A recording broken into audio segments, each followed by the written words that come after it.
referindo que nós já nascemos com ele. Está na nossa natureza, nós não aprendemos a fazer, já nascemos com ele. Eu lembro que quando eu falei sobre mentira, sobre o pecado da mentira, eu disse que você não precisa ensinar uma criança sobre mentir. A criança com 2 anos, 3 anos, sobre nunca ouviu alguém mentir. Ela nunca viu mentira. Ela pode ter nunca visto você mentir, mas ela vai mentir. Ela não aprendeu com ninguém, porque isso está na sua própria natureza. Porque eu já vi meu filho mentir, e eu nunca menti para ele, nem para ninguém, a gente não tem essa prática. Mas ele mente, em alguma situação você pega, e você tem que pegar, você tem que ensinar, você tem que educar. A criança, ela nasce com essa inclinação. Você vai brigar com ela, né, Daniel, com seu filho, você fez isso? Não, papai, eu não fiz. Já aconteceu alguma coisa, você já percebe um pouquinho dessa inclinação, sem você nunca ter ensinado, nunca ter feito isso para ela. É assim o Arthur? Já teve? Você já consegue perceber alguma coisa assim nele, essa inclinação? Já consegue? Ou ele é um anjinho? É um anjinho. Entendeu, querido? Então, assim, são os pecados originais, são os pecados que dali partem para todos os outros. Agora, uma coisa que eu acho interessante aqui,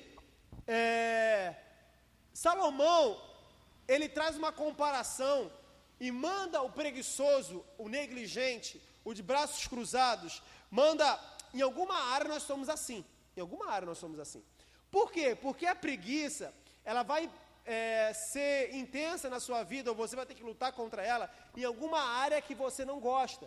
Porque a preguiça, ela é aversão ao prazer, guarda isso. A preguiça é da aversão ao prazer. Você não tem prazer naquela área, por isso se manifesta com preguiça.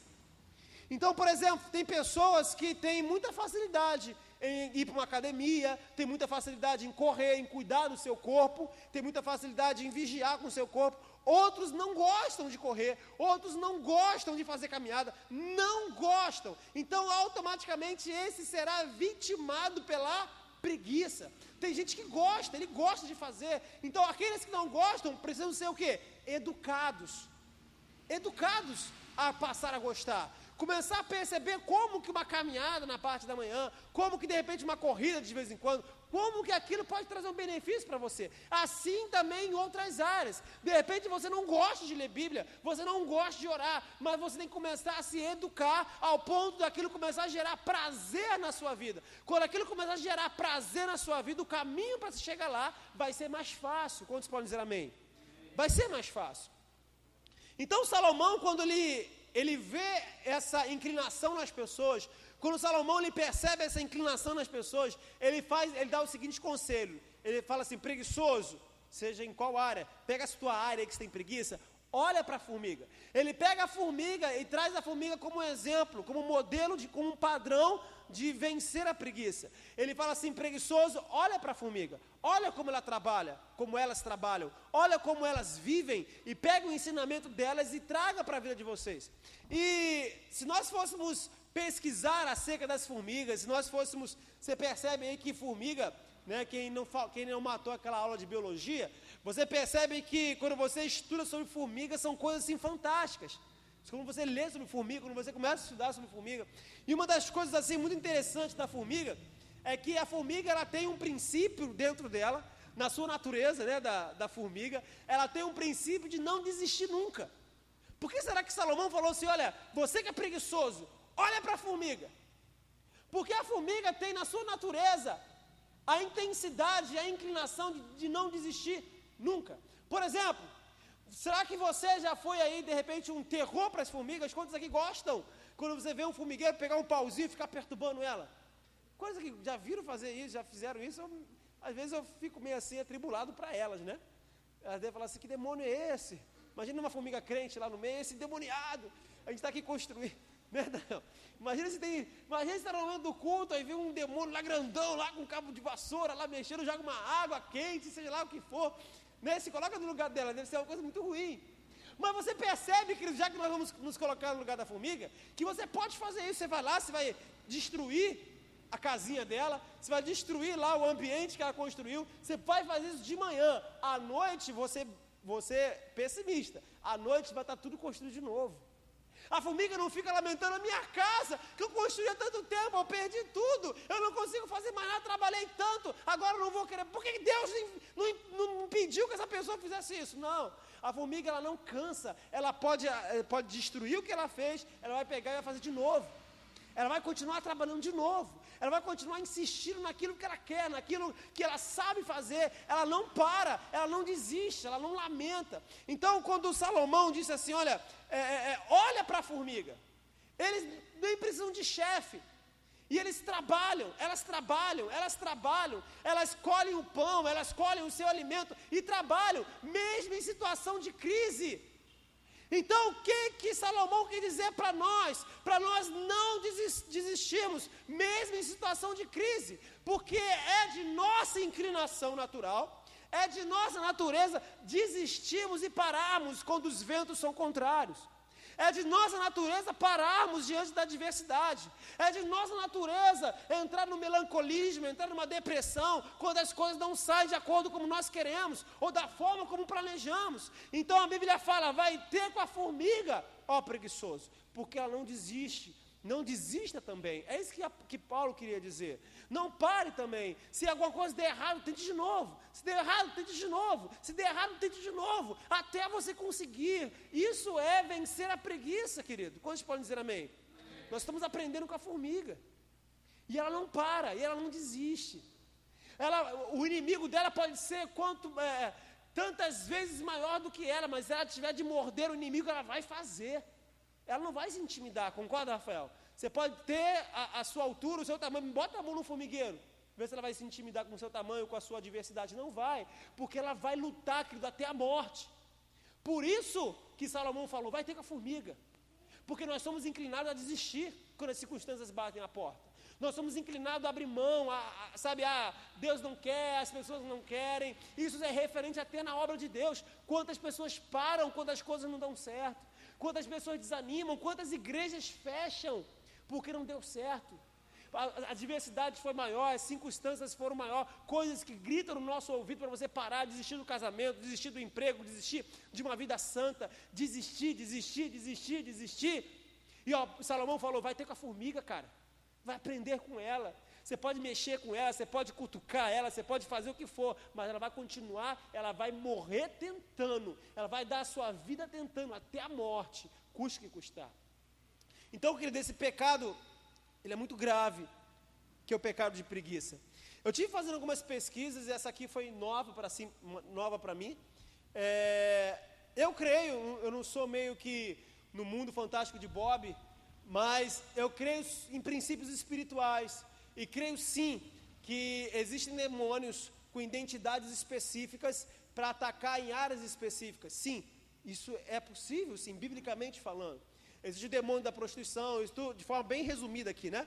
Existe o demônio da mentira, existe o demônio da miséria, existe o demônio... E ele traz a sua identidade, quando está sendo atormentada por esse espírito, traz a identidade para aquela pessoa. O demônio, assim como Jesus coloca a identidade dele em você, e você começa a se parecer com Jesus, o demônio também faz da mesma forma. Ele coloca a identidade em você e você começa a parecer com ele. Você começa a se falar como ele, você começa a ter características como a dele, sem você perceber que está tendo.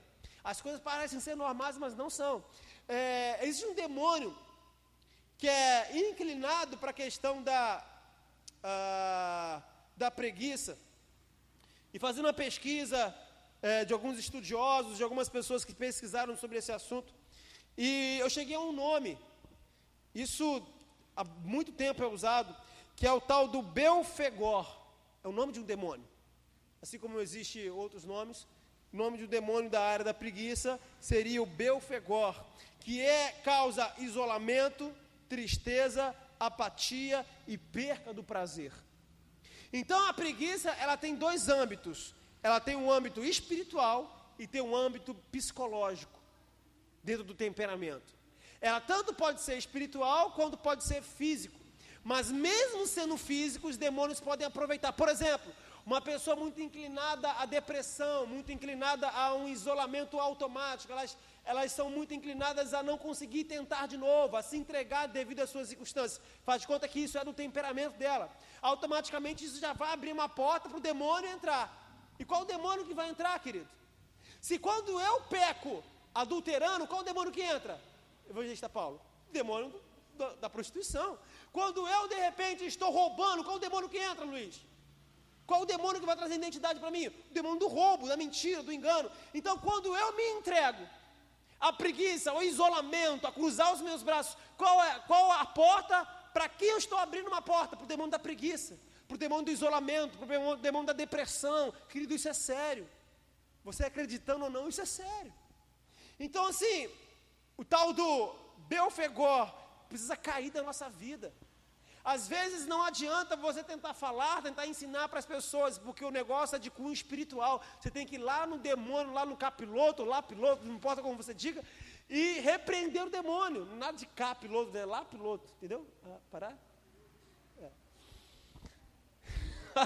Entendeu? Acho que vai entender o trocadilho. Não. Então, exatamente isso, você está rindo ali. Então, é exatamente isso. A questão do tal do Belfegor que causa isolamento. Será que você conhece alguém que se isola? Pessoas que não conseguem se agregar ao corpo de Cristo. Que não conseguem. O mundo pode estar acabando e não faz nada.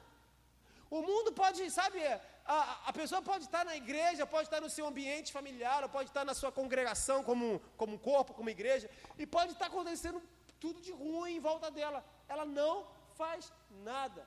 De repente tu chega aqui e fala, gente, pelo amor de Deus, nós precisamos de alguém, porque tem 10 pessoas aqui que estão morrendo de fome, então amanhã não vamos escolher alimento, a gente chora, a gente dobra. Querido, elas são isoladas, elas são colocadas de lado pelo seu próprio comportamento, elas têm tristeza sem explicar de onde vem, elas têm apatia sem explicar, ela tem tipo assim um desgosto. Eu não tenho prazer de estar aqui, eu não tenho prazer de me envolver, eu não tenho prazer de estar com meus irmãos, eu não tenho prazer de ajudar, eu não tenho, sabe, eu tenho apatia, eu tenho um desgosto, me falta o prazer, eu tenho tristeza, e isso é espiritual. Pode ser físico? Claro que pode, mas mesmo sendo físico, te abre uma porta para cunho espiritual, mesmo sendo físico. Alguns temperamentos têm uma grande inclinação para a preguiça. Alguns, por exemplo, a nível inclinação, não estou dizendo que você que tem esse temperamento não significa que você tenha, eu estou dizendo inclinação. Por exemplo, a nível de trabalho, o melancólico é forte demais para ter preguiça, o melancólico, para ter aquela ativez. Dificilmente você vai ver um melancólico ativista, o cara que trabalha demais, o cara que tem que parar porque não tem tempo, dificilmente. Você vai ver um melancólico ativista. Segundo, temperamento complicado com relação ao trabalho, sanguíneo. Em compensação, o melancólico ele é fiel ao seu trabalho, mas trabalha pouco, não gosta de trabalhar. Se puder acordar mais tarde, ele vai acordar, o prazer dele é sentar, ver televisão, é ver um filme, o prazer do sanguíneo é trabalho. O prazer do sanguíneo é ver as coisas acontecendo, o prazer é isso que dá prazer para ele. O sanguíneo ele acorda cedo, ele liga um som, ele já começa a trabalhar. O melancólico que se ligar som já dá dor de cabeça nele. Ele tem que ir devagar, o dia começa devagar. Como deve ser o melancólico nordestino? Deve ser um negócio. Imagina um nordestino melancólico, deve ser uma coisa estranha. Não, hein, manhã? Oxe, deve ser ruim negócio, para pegar só depois de 13h. Então, o sanguíneo tem um problema com relação ao trabalho, ele oscila, ele não consegue ficar no mesmo lugar há muito tempo. Esse é o sanguíneo. O melancólico, por mais que ele seja fiel, ele não produz muito. Não produz muito, ele vai ali, ele vai naquela pegada, mas ele vai até o fim, mas vai na pegada. O sanguíneo não consegue ficar muito tempo no trabalho, porque o trabalho já está chato para ele. Já não é mais novo. O sanguíneo ele consegue se adaptar muito às coisas novas. As coisas novas. Está novo, está bom. A partir do momento que ficou velho, já não tem mais graça. Isso é o sanguíneo. Pessoas que de repente chegou num ambiente, cara, essa faculdade é a melhor faculdade do mundo, cara, o curso, daqui a pouco o curso já não é mais o melhor curso do mundo, já é uma porcaria. Ele chega na igreja, cara, essa igreja é a melhor igreja do mundo, de repente a igreja não é tão boa assim, a melhor igreja do mundo é a outra, o melhor trabalho do mundo é o outro, o melhor, sabe, esse é o sanguíneo. Eu estou falando de trabalho aqui. Então, entenda, por favor, que a preguiça abre os seus olhos essa noite. Aquela falta de vontade de ler Bíblia não é só falta de vontade de ler, é espiritual, querido. aquela falta de vontade. Você pode acordar cedo para ver televisão, você consegue acordar cedo para fazer qualquer coisa, mas quando você dispõe a acordar cedo para orar, você não consegue. É ou não é espiritual? Você lê jornal, você lê Turma da Mônica, você lê gibi, você lê giraia, você lê qualquer informação que você tenha, quadrinho, triangulado, você lê tudo, mas para ler Bíblia. É ou não é? Você vê Facebook, você vê o que for, você joga, olha o WhatsApp, mas para ler Bíblia, irmãos, parece um inferno. Parece que o mundo está se acabando, parece que o chão está se abrindo, parece que a terra está se vindo sobre você, o muro vai cair, e você não consegue ter poder de concentração, você não consegue parar, largar o celular, largar o que você está fazendo, poder de concentração, querido, isso é espiritual. Nós não podemos negligenciar isso. Por que será que você consegue fazer tudo, mas não consegue orar? Por que será que você consegue, você entende, querido, que isso é espiritual? Você entende que a preguiça não é de Deus? Você entende que você precisa vencer isso, se condicionar? Sabe uma coisa que dá certo? Eu tento fazer isso. Eu tento fazer.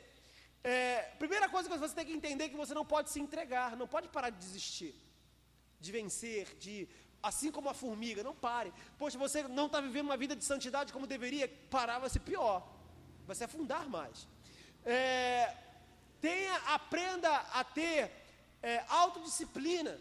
Aprenda, querido, a organizar o seu dia, a organizar a sua semana. Aprenda isso. Por exemplo, hoje é quarta-feira, amanhã é quinta. Eu já começo a condicionar a minha mente que horas que eu vou acordar amanhã, ou que hora que eu preciso acordar amanhã. Eu pego no meu trabalho determinada hora. Então, para mim conseguir fazer alguma coisa antes de trabalhar, eu tenho que acordar X hora. Porque se eu não acordar naquele horário, eu já talvez vou ter dificuldade de ler, dificuldade de orar no decorrer do dia.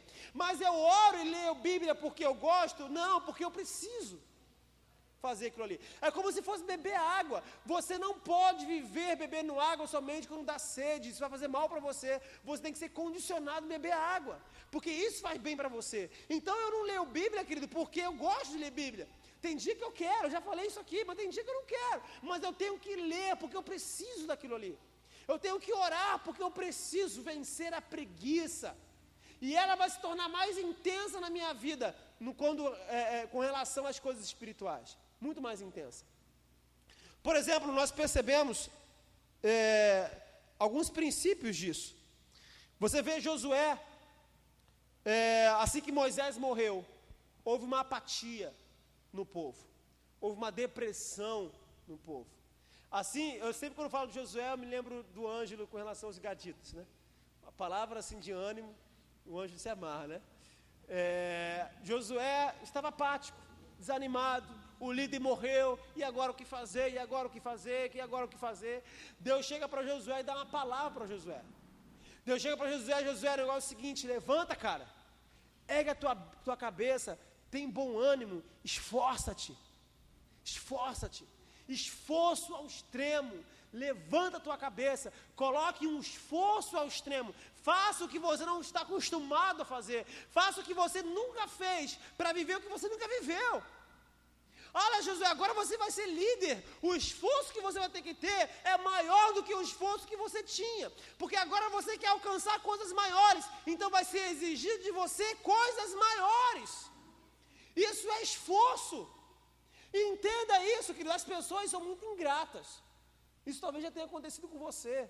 Por exemplo, as pessoas elas não veem o teu esforço, mas elas veem a sua colheita. Elas não veem a sua plantação, mas elas veem a sua colheita.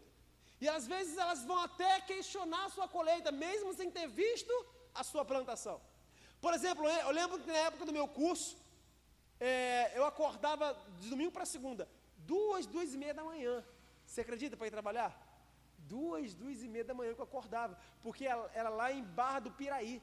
Eu tinha que estar lá 7 horas da manhã, pronto, já no pátio assim, pronto, 7 horas da manhã, de café tomado, lá em Barra do Piraí. Pensa, e eu ia de condução, pensa como é o negócio, pensa. Então eu tinha que acordar 2h30 da manhã, eu sentava, e uma vez eu sentei na cama e fiz a oração mais sincera da minha vida. Sabe aquela cansado, parecia que eu tinha acabado de dormir, mas na verdade eu acho que eu tinha acabado de dormir, que acorda 2 horas, 2h30, e eu lembro que eu sentei na cama, cara, a lágrima desceu nos olhos, E eu fiz a oração mais sincera da minha vida. Eu falei, cara, o dia que eu chegar no céu, eu vou conversar com Adão. Porque eu não precisava disso. Eu não precisava estar aqui. Eu não precisava disso. E eu lembro que eu ia segunda-feira e voltava quando? Sexta-feira à noite. Durante quase um ano. Você tem noção? E casado. Casado. Ainda não tinha filhos, mas era casado. Ia segunda-feira de madrugada e para ganhar 530 ou 540 reais. Isso há 10 anos. 540, 500 e pouco, e feliz da vida. Eu estava ganhando, estava passando dificuldade dentro de casa. A única coisa que eu pagava era a conta de luz e fazia a compra. Era a única coisa que tinha. Então assim, eu comecei a ganhar aquilo ali com maior felicidade. Depois que acabou meu curso, quase um ano, desesperado, eu ia na segunda e voltava só sexta-feira para casa, lá no internato, lá dentro, meu Deus, que prova. Quando passou quase um ano, aí eu fui classificado perto da minha casa, para trabalhar perto de casa, talvez o que? A 100 metros da minha casa.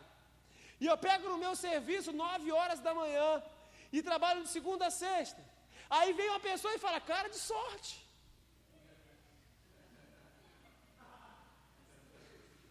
Molezinha. Aí até eu. Hein, Daniel? Você passa um ano estudando. Eu lembro quando eu dirigia uma Kombi, eu levava as pessoas para a faculdade. Enquanto as pessoas estavam na faculdade, eu estava na biblioteca estudando. Enquanto eu estava na faculdade, na biblioteca estudando, trabalhando e estudando. Enquanto as pessoas não estavam nem trabalhando nem estudando. E essas mesmas que não estavam nem trabalhando nem estudando, cara de sorte. Que é isso? Como é que você consegue trabalhar aqui tão pertinho de casa? Como que, que moleza. Uma vez uma pessoa falou assim, quem é o teu padrinho? Eu, como assim? A pessoa que te trouxe, foi Deus. Ninguém me trouxe. Acabou lá, eu vim direto para cá, e foi Deus. Não, cara, eu estou falando sério. Eu também estou. Eu estou falando sério, foi Deus que me trouxe. Então, você começa a perceber que as pessoas, elas não vão concordar, ou não vão ver o seu sacrifício. Mas na hora da tua bênção, elas vão ver e vão até questionar. De repente, você se santifica, querido. Você mantém, sabe, um namoro santo. Você mantém um namoro em Deus. Você ora com a sua namorada. Você se guarda com a sua namorada. Aí você casa. Você casa ali, né? Quase gritando um leão dentro de você, desesperado. E você casa em Deus. Tem um casamento abençoado. E você tem filhos abençoados. Deus te dá uma vida abençoada. Aí, de repente, aquele que se entregou no namoro, aquele que pecou uma opção de vez, aquele que teve 2 ou 3 mulheres. Poxa, que bênção, né? Poxa, comigo também poderia ser assim. Não é assim? Sempre é assim que funciona. As pessoas, elas não vão... O seu sacrifício, às vezes, não vai gritar tanto quanto a sua bênção, como aquilo que você está trazendo para a sua vida. Então, querido, você percebe que no texto de Josué foi assim. Antes de ele viver um grande milagre, foi exigido dele uma grande renúncia, um grande preço. Antes de ele viver uma proporção maior de sobrenatural para conquistar uma terra de gigantes, a Bíblia fala que Deus chega para ele e fala assim, cara, esforça-te, vai ser exigido de você esforço. A nossa grande dificuldade é entender o tempo de Deus na nossa vida. Qual é o tempo de Deus hoje para você? Essa é a grande dificuldade. Porque tem momentos que você tem que parar para fazer. Talvez não é tempo ainda de viver o que você tem que viver, porque é tempo de esforço. É tempo de tentar, é tempo de continuar tentando, é tempo de continuar avançando, é tempo de ser exigido de você esforço. Se você acorda 8 horas da manhã e não está dando, acorda às 7. Se você não está dando, acorda às 7, acorda às 6. Mas você precisa se esforçar, querido, para conseguir coisas maiores, seja de cunho espiritual ou de cunho físico. O camarada estuda 8 horas por dia, aí passa numa faculdade federal. Que bênção, o cara sortudo. Por que Deus não faz isso comigo? O cara estuda, passa no concurso público e ganha, sei lá, 5, 6 mil. Que bênção, né? Poxa, Deus é injusto comigo, por que eu não consigo? Querido, é o esforço. O esforço unido com a vontade de Deus. O esforço unido com o tempo de Deus, porque não adianta você se esforçar e ser um ativista sem Deus estar no negócio. Essa é a grande questão que nós precisamos trabalhar. Então você percebe, por exemplo, um outro exemplo aqui. Pedro, quando está no barco com os discípulos de Jesus, e de repente ele está ali no seu barco e começa uma tempestade. Jesus está vindo, vou resumir aqui a história. Jesus está vindo Ele pensa que é um fantasma. Quando ele percebe que Jesus fala assim: Pedro, vem. E Pedro imediatamente sai do barco e pisa nas águas.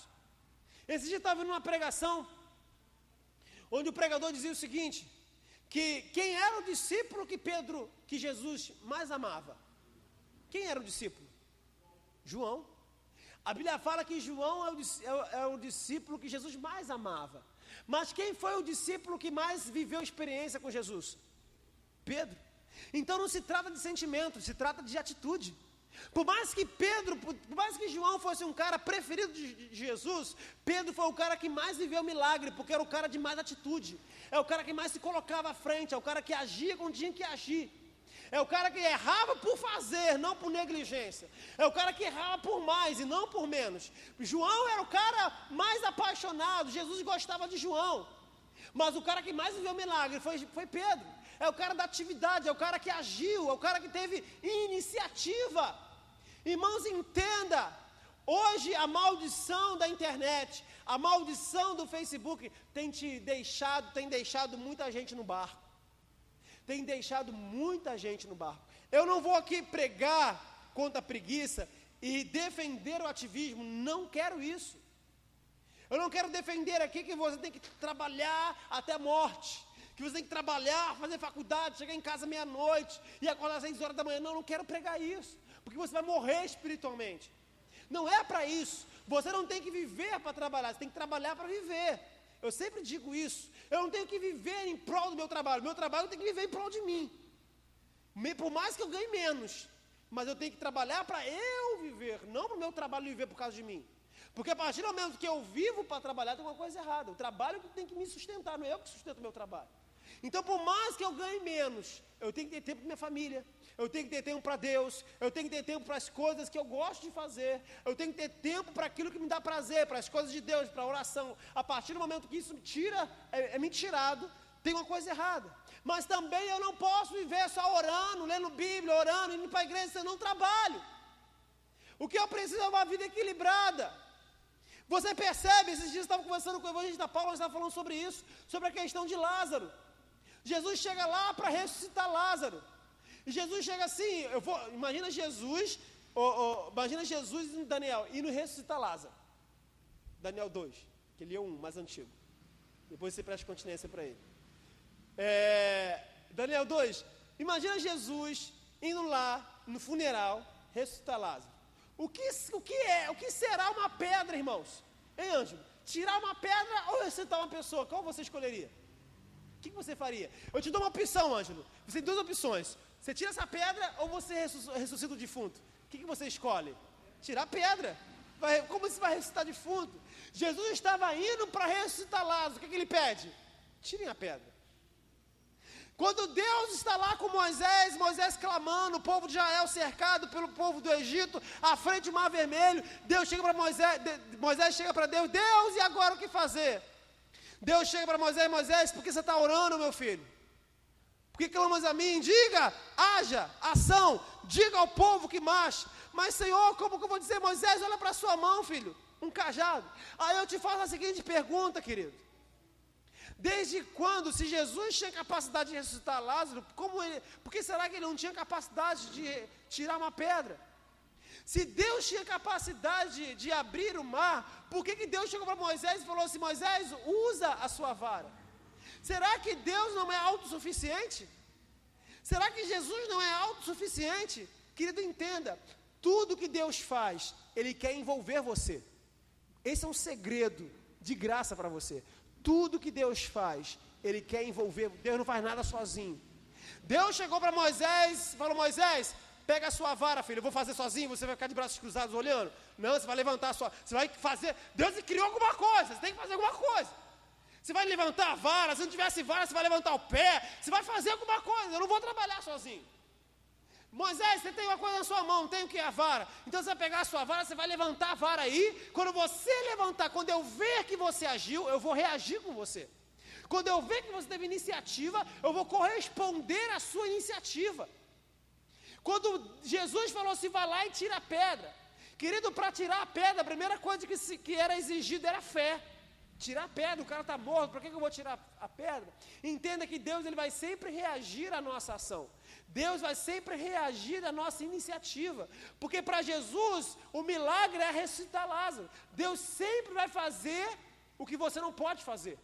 Guarda isso no seu coração. Deus sempre vai fazer o que você não pode fazer. O que você pode fazer, Deus não faz. O que você pode fazer, Deus não faz. Por exemplo, está lá a menina querendo namorar e a menina é uma prova. O rapaz querendo namorar, mas você vê que o rapaz só usa o perfume Orobuzê. O cara não toma um banho, o cara sabe, não trabalha, o cara não gosta de trabalhar, o cara é um cara porco. Aí Deus olha, ele chega para Deus, eu quero uma varoa, eu quero namorar. Deus fala assim, filho, está difícil te ajudar.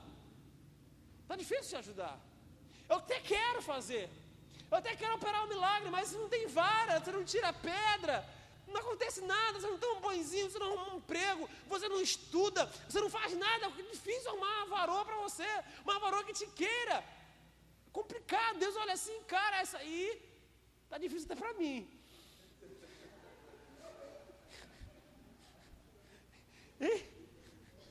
Imagine só. A varoa não faz nem o cabelo de vez em quando. Você olha o cabelo dela, tem até que pente, tem tudo dentro do cabelo dela. É ou não é? Não se cuida, não se valoriza. Querido, é difícil arrumar um varão. É ou não é? Hein, Luiz? É ou não é? Um varãozinho, um varão de Deus. É difícil. Querido, entenda o que você faz. Deus não vai fazer. Senhor, eu quero passar naquela prova. Não vai, irmão. Aí você ora, tem a cara de pau ainda de que vai começar a prova. Aí você abre assim, aleluia. Agora, Jesus, vou fazer essa prova. Senhor, agora em nome de me revela, Jesus. Eu creio na... Não vai rolar, irmãos. Deus vai só te lembrar aquilo que você estudou. Você pode, Senhor, em nome de Jesus, traga paz para o meu coração. Agora que eu não venho agora ter perca do meu raciocínio, que eu agora possa conseguir lembrar de tudo que eu estudei, eu fiz a minha parte, eu fiz o possível, vem agora e faz o impossível. É assim que funcionam as coisas em Deus, querido. Eu faço o possível, eu faço até onde me dá para fazer, agora o impossível é com Deus, eu vou descansar. Entenda o princípio do descansar. A Bíblia fala que nós devemos descansar no Senhor, mas como é descansar no Senhor? Eu vou descansar no Senhor, Gabriel. Eu vou descansar no Senhor, eu vou dormir amanhã até meio-dia, porque eu creio que o Senhor Jeová vai abrir a panela e vai dar a comida para mim, porque eu vou descansar no Senhor. Eu vou descansar no Senhor, não vou procurar um emprego, não vou estudar, eu não vou largar a porcaria da internet e procurar um concurso público para me fazer. Eu não vou, porque eu vou descansar, o Senhor vai cuidar da minha vida. É isso que é descansar? Descansar é fazer a minha parte até o máximo. Quando eu fizer a minha parte, eu descanso no Senhor. Cara, eu fiz minha parte. Eu confio e Deus vai fazer a parte dele. Você pode dizer glória a Deus, querido? Você pode dizer aleluia? Deus vai fazer a parte dele. Eu tomei um banhozinho. Eu me cuido. Deus vai me dar um varão, uma varoa, hein? Deus vai me abençoar, cara. Eu estou estudando aqui, eu não estou abrindo mão do meu tempo, eu não estou deixando de orar, eu não estou deixando de me santificar, eu não estou deixando de fazer a obra de Deus, eu não estou deixando Deus me honrar, cara. Eu estou cuidando dos filhos de Deus, eu estou priorizando o reino, mas também eu estou fazendo a minha parte. Eu acordo cedo para estudar, eu acordo cedo para fazer, eu acordo cedo para trabalhar, eu acordo cedo, Deus vai sustentar a minha casa, e isso é descansar, querido. É você conseguir ter uma vida assim. Amém, querido? Você acha que o trabalho, ele é consequência do pecado? Não, a dor do trabalho é consequência do pecado. Porque antes de ter pecado, Adão já trabalhava. Amém ou não? Antes de ter pecado, Adão já trabalhava. Começou a botar nome nos animais. Então entenda que até os discípulos foram chamados trabalhando. Até os discípulos. Um era pescador, o outro cobrador de impostos. Até os discípulos foram chamados por Jesus, trabalhando. Então guarda essa palavra no seu coração, nós estamos caminhando para o final. Eu queria que você abrisse sua Bíblia em 2 Tessalonicenses, capítulo 3.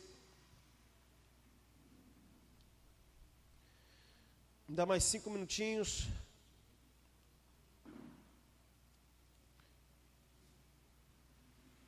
2 Tessalonicenses, capítulo 3. Eu vou daqui a pouquinho botar uma imagem aqui para vocês, para a gente aprender aqui uma coisa. Capítulo 3, versículo 10.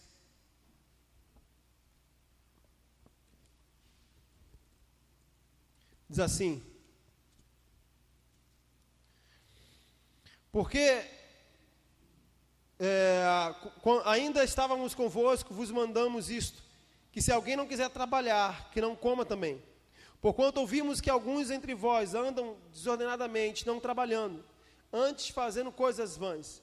A esses tais, porém, mandamos e exortamos, por nosso Senhor Jesus Cristo, que trabalhando com sossego como o seu próprio pão, comam o seu próprio pão. E vós, irmãos, não vos canseis de fazer o bem. Vou ler o versículo 11 novamente. Porquanto ouvimos que alguns entre vós andam desordenadamente, não trabalhando, antes fazendo coisas vãs, ou seja, à toa. Esses tais, porém, mandamos e exortamos por nosso Senhor Jesus Cristo, que trabalhando com sossego, comam o seu próprio pão. Ou seja, o apóstolo Paulo, ele condena aqueles que não fazem nada, que não trabalham. É muita oscilação, é muito tempo vago, sem fazer nada. Aí sobra tempo para cuidar da vida dos outros, sobra tempo para fofoca, sobra tempo para pecar, sobra tempo para tua mente ficar vazia, sobra tempo para ouvir demônio falando com você, sobra tempo para uma porção de coisa, porque você não trabalha, que você não corre atrás dos sonhos que Deus colocou no seu coração, em Deus. Você não faz isso. Então entenda, eu queria que você abrisse de novo a sua Bíblia em Mateus capítulo 11, versículo 12. Mateus capítulo 11, versículo 12.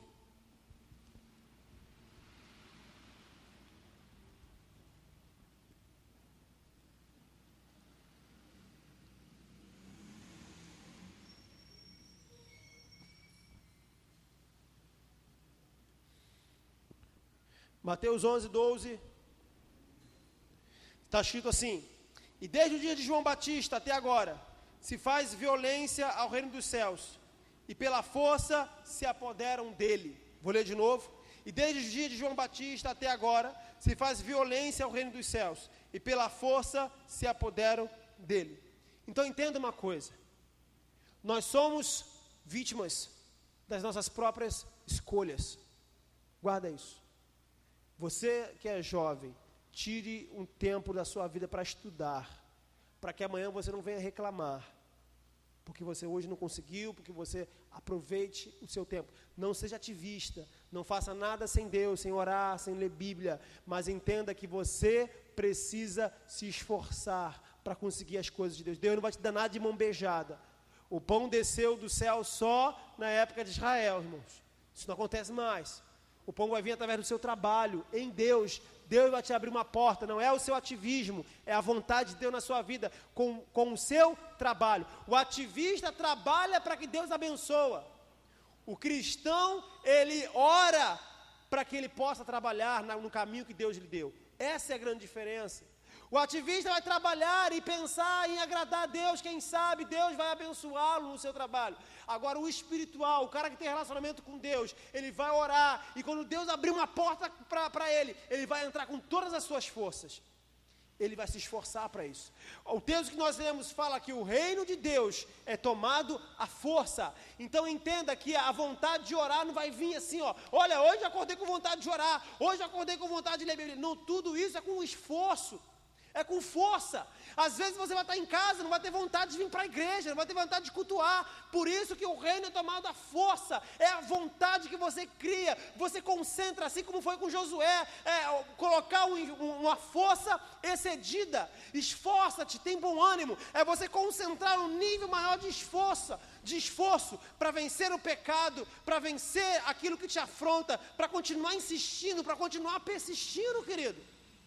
Então o reino de Deus, as coisas de Deus é com força que você faz, no sentido de vencer o pecado. Não confunda com aquela questão de você conseguir as coisas no braço da carne, não é isso que eu estou pregando. Não significa que não é pela carne, sim pelo Espírito, não é isso que eu estou falando. Mas é você vencer a sua natureza com força. É você vencer a seu lado pecaminoso com força. É você se esforçar para orar, se esforçar para cuidar de pessoas. Porque temos na nossa natureza original o egoísmo de não se importar com as pessoas. Mas eu vou colocar o esforço para me importar com elas. Você pode dizer amém, querido? Glória a Deus. Eu quero fechar. Só vai conseguir vencer suas inclinações com esforço. Eu quero fechar aqui com uma imagem de um livro que eu li, do doutor Lair Ribeiro. Eu quero fechar aqui. Eu quero mostrar para você essa imagem. Nós vamos fechar aqui o culto. A imagem já está aí aberta. Isso. Eu quero que vocês olhem para cá. Eu queria que vocês... O que vocês estão vendo aqui? O que vocês estão vendo? Está conseguindo enxergar daí, Gisele? O que vocês estão, mais ou menos? O que você está conseguindo ver daí, Gisele? Diego, fala alto. Um monte de mancha preta e branca. Tá bom. Alguém está vendo algo diferente?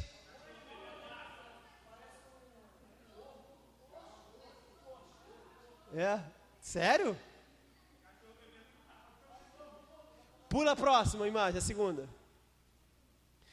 que vocês estão vendo aqui? Ah, para!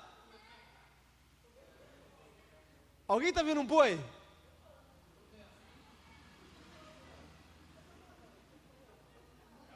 Volta a primeira. A primeira. Alguém está vendo um cachorro aqui? Alguns não, alguns estão. Isis, está conseguindo ver o cachorro, Isis? Onde está a cabeça do cachorro, Isis? Aqui, Isis? Aqui? Hã? Aqui? Pula do boi, bota o boi. Onde está a cabeça do boi? Onde está a boca do boi? Aqui? Aqui? Tá bom. Agora bota a imagem que revela o cachorro. Ficou mais fácil? Ficou mais fácil? Agora volta na imagem que não tem um contorno. Volta na imagem que não tem um contorno. Você consegue? Quem não viu consegue ver agora? Bota no cachorro com contorno. Volta pro cachorro sem contorno. Tá conseguindo ver agora o cachorro? Bota na vaca, no boi, sei lá. Bota o boi com contorno. Ao boi.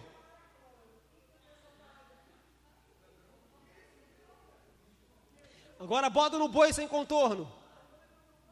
Estão vendo? Tá vendo o boi, Gabriel? Tá vendo o boi? Tá vendo o boi? Bota o boi com contorno. Bota o boi sem contorno. Tá vendo o boi, filho? Tá vendo? Agora você tá vendo. Querido, isso aqui tem duas aplicações na nossa vida. A primeira deles é das oportunidades. A partir do momento que você consegue enxergar uma oportunidade, muitas pessoas não conseguem ver, mas você consegue ver. E você entra nela. Você consegue ver coisas que as pessoas não conseguem ver. Oportunidades, situações que te favorecem. São coisas que estão escondidas na sua volta. São coisas que estão escondidas, camufladas em volta de você. Alguns conseguem ver, outros estão tão envolvidos com a sua correria diária, com o seu entretenimento, que não conseguem ver as oportunidades. Assim também é o pecado. Você sabia que pessoas que tomam ou consomem morfina, você sabia que elas continuam tendo a crise, ou continuam tendo a dor, só que elas não sentem a dor. A morfina tira a sensibilidade da dor. Não significa que a dor não esteja lá. Ela cria como se fosse um impedimento do seu contato com o cérebro, de sentir a dor. É como se aquela comunicação não existisse mais. A morfina ela cria isso. Não significa que não tenha dor, ela não consegue sentir. Assim é a sensibilidade do pecado. Não que o pecado não esteja lá, é que você não consegue ver mais. É que você não consegue sentir mais. A partir do momento que você vê, você fala, cara, que homem podre eu era. Olha lá, como é que eu era, gente? Olha a vaca, olha o cachorro, eu não via que eu era assim, cara. Eu não via que eu fazia, era tão terrível. A pessoa que fuma pela primeira vez, ela vai fumar, vai ter consciência pesada, meu Deus, eu fumei. Depois do terceiro cigarro, o terceiro maço, vai ser natural. A pessoa que de repente foi presa pela primeira vez, o mundo acabou para ela foi presa, acabou, ela tem vergonha. Depois da segunda prisão, ela tem meio que ver. Depois da terceira, é normal para ela ser presa. Ela se acostumou com a cadeia, ela até arrumou amizade, ela vai conseguir se adaptar àquilo ali de forma muito natural. Por quê? Porque ela perdeu a sensibilidade, ela não consegue ver mais as coisas. Assim são essas imagens. As coisas que nós precisamos ver, precisamos voltar a ter sensibilidade contra o pecado.